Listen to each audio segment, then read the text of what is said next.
All right, guys, welcome back. We got about, I believe, two more homework assignments. And then we have a closure, and hey, then you got a test. So time is flying by. Go over the homework here real quick. Um, First question, 185. Again, this is, some of you are confused by this. It's pretty much an algebra problem. We're trying to find out what n is.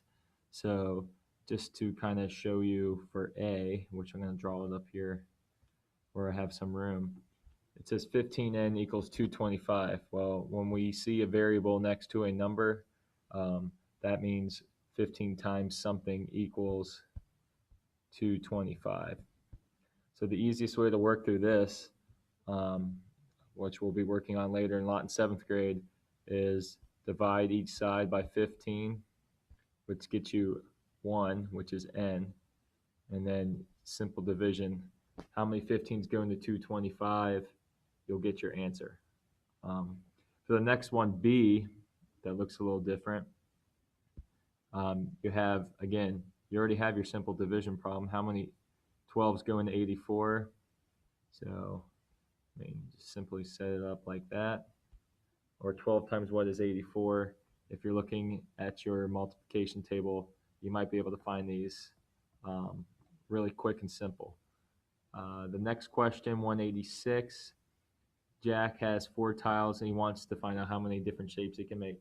Again, just sketch all the different arrangements, just like we've done in class. I'll do my best here, but just again, the easiest example here would be, there we go. There's 4 tiles. So try to do at least 3, I'd say. 3 or more. If you can do more than 3, that'd be awesome. Bring them in the class and show them to us. And then the next one, we want you to find the area and perimeter of each one. So for my first shape, the perimeter is 1, 2, 3, 4, 5, 6, 7, 8. And then the area, of course, is always going to be 4. So just make sure, as I said, if you at least do 3, draw them out, give us the area and perimeter of each, you get your credit for that question. 87 here, write 4 different fractions that are equal to 1. I don't think you really need to use your calculator to check if it's equal to 1. For example, 1 would be just 1 over 1 is equal to 1. And also 3 over 3 is equal to 1. So you kind of get the gist of that right there. Very simple. Give me 2 more. If you want to use those 2, go ahead. 88, we got a little table here with multiples.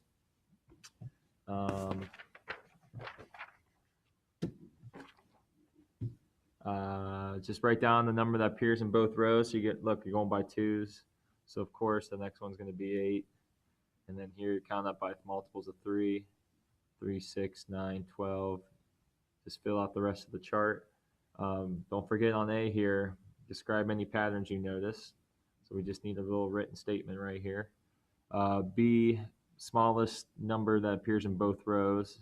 So there's one question. I'd write that right there. And then the second question is, this number is said to be the least common multiple of 2 and 3. So just one question, answer there. If you want to know more about least common multiples, if you have your book at home, there's a definition and example on page 143.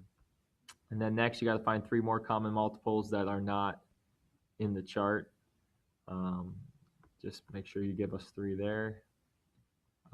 D, largest number that is a common multiple of both 2 and 3. If so, what is it? If not, explain. So you got to just tell us if you can find the largest one of both 2 and 3, and just remember to explain why or why not. Then the last question, you can probably spread these out. We have lots of room down here. Not a lot of room right there. But you're supposed to write a whole number in the box, in the fraction blank over 4. So again, equal to 1. You already did this earlier. What is equal to 1? Well, 4 over 4 is equal to 1. So that's the question there. And then again, just looking at greater than 100 right here. Might be the only other one that might kind of slip you up. It's anything that would be at least 401 over 4 or more. So even if you did 500 over 4, that would equal a value over 100. So that's pretty short homework tonight. That's it. I'll attach again an answer key for you to check. Um,